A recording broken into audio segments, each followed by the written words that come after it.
रिया ने अपना आखिरी बॉक्स पैक किया। उसका छोटा शहर अब बस एक याद था।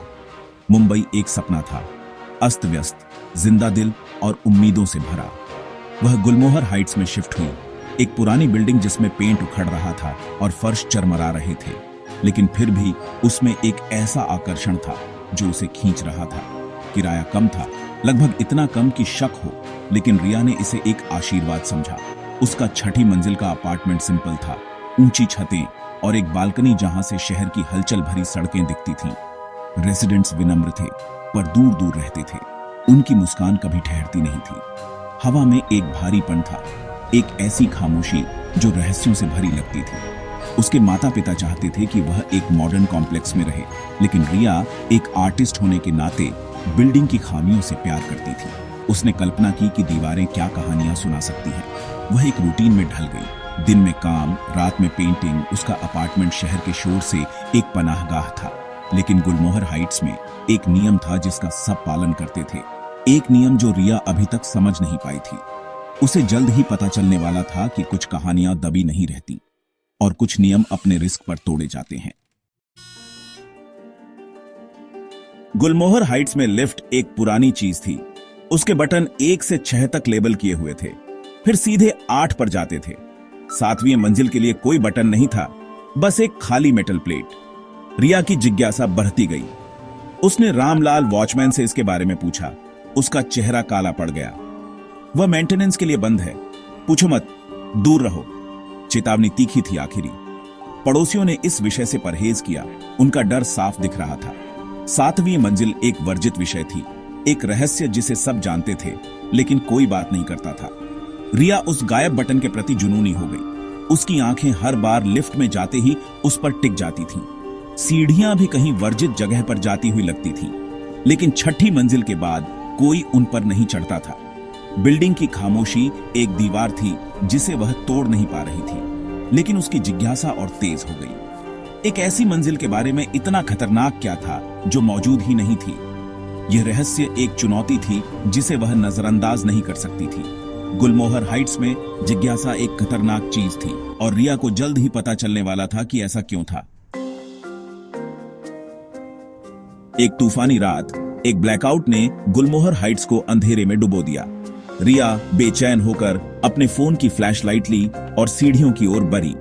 भ्रमित होकर वह उतरने के बजाय चढ़ गई और खुद को एक ऐसी लैंडिंग पर पाया जो उसने पहले कभी नहीं देखी थी। उसके सामने एक भारी दरवाजा था जिस पर एक जंग लगा पीतल का 7 बना हुआ था। 7वीं मंजिल मौजूद थी। दरवाजा रोशनी को सोखता हुआ लग रहा था, पुराना और डरावना। रामलाल की चेतावनी उसके दिमाग में गूंज रही थी, लेकिन रहस्य का खिंचाव बहुत मजबूत था। उसका हाथ कांपा जब उसने दरवाजे के हैंडल की ओर हाथ बढ़ाया। उसे लगा कि वह बंद होगा। वह एक कराहट के साथ घूमा, दरवाजा खुल गया और उसके पीछे के ब्लैकआउट से भी गहरा अंधेरा दिखाई दिया। वह झिझकी, दिल जोर से धड़क रहा था, लेकिन अंदर चली गई। जिज्ञासा और डर के बीच की रेखा धुंधली हो गई। वह वर्जित क्षेत्र में आ चुकी थी। खामोशी दम घोंट रही थी, हवा रहस्यों से भरी थी। वापस जाने का कोई रास्ता नहीं था। 7वीं मंजिल असली थी और इंतजार कर रही थी, और रिया अब सिर्फ एक विजिटर नहीं थी। अंदर समय ठहर सा गया था। हर चीज पर धूल जमी थी, फीके वॉलपेपर, ढके हुए फर्नीचर और एक गहरी खामोशी। लेकिन छोटे ताजे पैरों के निशान हॉल के अंत तक जा रहे थे। जैसे जैसे रिया निशान के पीछे गई, हवा ठंडी होती गई। उसकी लाइट टिमटिमा रही थी। अंत के एक कमरे से एक डरावनी धुन आ रही थी। एक म्यूजिक बॉक्स एक उदास लोरी बजा रहा था। कमरा एक बच्चे का था, दशकों से अछूता। एक बिस्तर, खिलौने और एक मेज पर घूमता म्यूजिक बॉक्स। वहां कोई नहीं था, फिर भी संगीत बज रहा था। दीवार पर लगे पोर्ट्रेट में एक परिवार था, एक सख्त आदमी, एक उदास औरत और एक छोटी लड़की जो वही म्यूजिक बॉक्स पकड़े हुए थी। लड़की की आंखें रिया का पीछा करती हुई लग रही थीं। उसकी मुस्कान बेचैन करने वाली थी। रिया ने एक शीशे में देखा और एक पल के लिए लड़की को अपने पीछे खड़े देखा, और वह और जोर से मुस्कुरा रही थी। डर ने उसे जकड़ लिया, लेकिन वह नजर नहीं हटा सकी। 7वीं मंजिल सिर्फ वीरान नहीं थी, ये उन यादों से डरावनी थी जो मिटने से इनकार करती थी। म्यूजिक बॉक्स की धुन उसके दिमाग में गूंज रही थी। रिया को एहसास हुआ कि वह अकेली नहीं थी, कुछ उसे रोकना चाहता था। रिया घूम गई, कुछ नहीं, सिर्फ शैडोज। म्यूजिक बॉक्स शांत हो गया। उसकी जगह एक फुसफुसाहट आ गई, नर्म और डरावनी। फुसफुसाहट एक खिलखिलाहट में बदल गई, हॉल में गूंजती हुई। रुको, मेरे साथ खेलो, एक बच्चे की आवाज ने कहा। घबराहट बढ़ गई। रिया दरवाजे की ओर लड़खड़ाई, खिलखिलाहट पीछे पीछे आ रही थी। दीवार पर परछाइयां मुड़ रही थीं। उसके फोन की लाइट टिमटिमाई, अंधेरा पास आ रहा था। उसे बर्फीली उंगलियां अपने कंधे पर महसूस हुईं। वह चीखी, दरवाजे के लिए हाथ पैर मार रही थी। फुसफुसाहट तेज हो गई, गिड़गिड़ाते हुए, जाओ मत, हम बहुत अकेले रहे हैं। वह सीढ़ियों में भागी, आंखें बंद करके दौड़ती हुई। उसके पीछे हंसी गूंज रही थी। दुनिया घूम गई, अंधेरा छा गया। आखिरी चीज जो उसने सुनी वह छोटी लड़की की हंसी थी। फिर कुछ नहीं। रिया की जिज्ञासा ने कुछ ऐसा खोल दिया था जिससे वह बच नहीं सकती थी। 7वीं मंजिल का रहस्य अब उसका था, और यह उसके साथ खत्म नहीं हुआ था। कुछ दरवाजे एक बार खुलने के बाद कभी पूरी तरह से बंद नहीं होते। रिया अपनी बिस्तर पर उठी। धूप अंदर आ रही थी। क्या यह एक बुरा सपना था?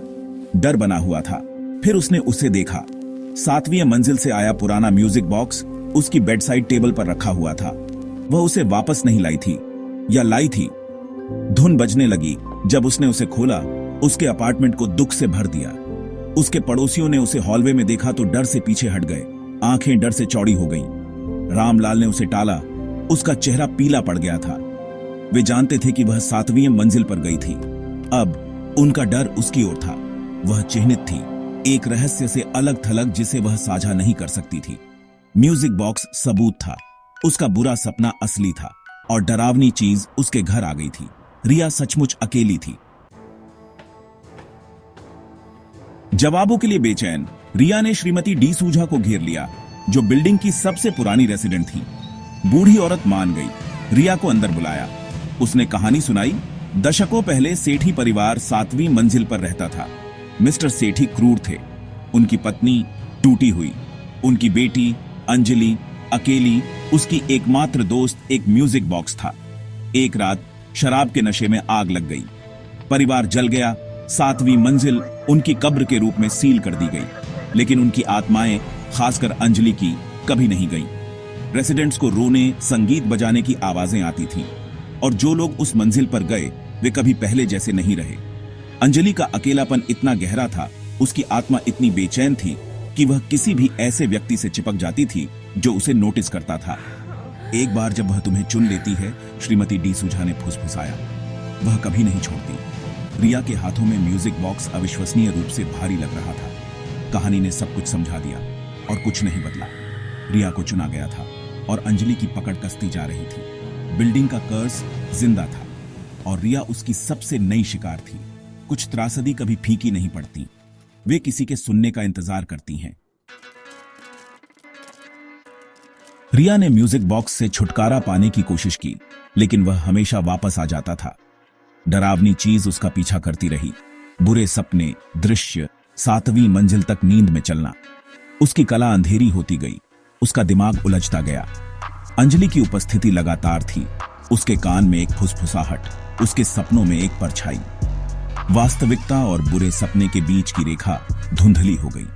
रिया को अकेली आत्मा पर दया महसूस हुई, भले ही वह खुद ही खत्म हो रही थी। बिल्डिंग के रेसिडेंट्स उससे बचते थे, बदलाव को पहचानते थे। उसे खींचा जा रहा था दिन ब दिन 7वीं मंजिल की ओर। म्यूजिक बॉक्स बंद होने पर भी बजता था। रिया का डर फीका पड़ गया। उसकी जगह निराशा ने ले ली। वह अब खिंचाव से लड़ नहीं रही थी। अंजलि को अपना साथी मिल गया था, और गुलमोहर हाइट्स ने एक और आत्मा पर कब्जा कर लिया था। एक बरसात की शाम रिया गायब हो गई। उसका अपार्टमेंट खाली था। म्यूजिक बॉक्स गायब था। पुलिस ने तलाशी ली, लेकिन रेसिडेंट्स को कोई हैरानी नहीं हुई। वे जानते थे कि उसने अंजलि की पुकार का जवाब दिया था। 7वीं मंजिल अछूती पाई गई। एक जली हुई कब्र, रिया का कोई निशान नहीं था। गुलमोहर हाइट्स में जीवन अपनी असहज सामान्य स्थिति में लौट आया। 7वीं मंजिल का दरवाजा जंजीर से बंद और ताला लगा हुआ था। महीनों बाद एक नया किराएदार आ गया, जो बिल्डिंग के आकर्षण और कम किराए से आकर्षित हुआ था। उसने लिफ्ट में गायब बटन को नोटिस किया। वॉचमैन ने उसे चेतावनी दी, 7वीं मंजिल पर तुम्हारे लिए कुछ नहीं है, वहां कभी मत जाना। कुछ दरवाजे बंद ही रहने दिए जाएं तो बेहतर है, लेकिन देर रात नया किराएदार कभी कभी ऊपर से एक हल्की झंझनाती धुन सुनता है। 7वीं मंजिल की किंवदंती जिंदा है और गुलमोहर हाइट्स अपनी अगली कहानी का इंतजार कर रहा है। कुछ रहस्य कभी सचमुच दफन नहीं होते।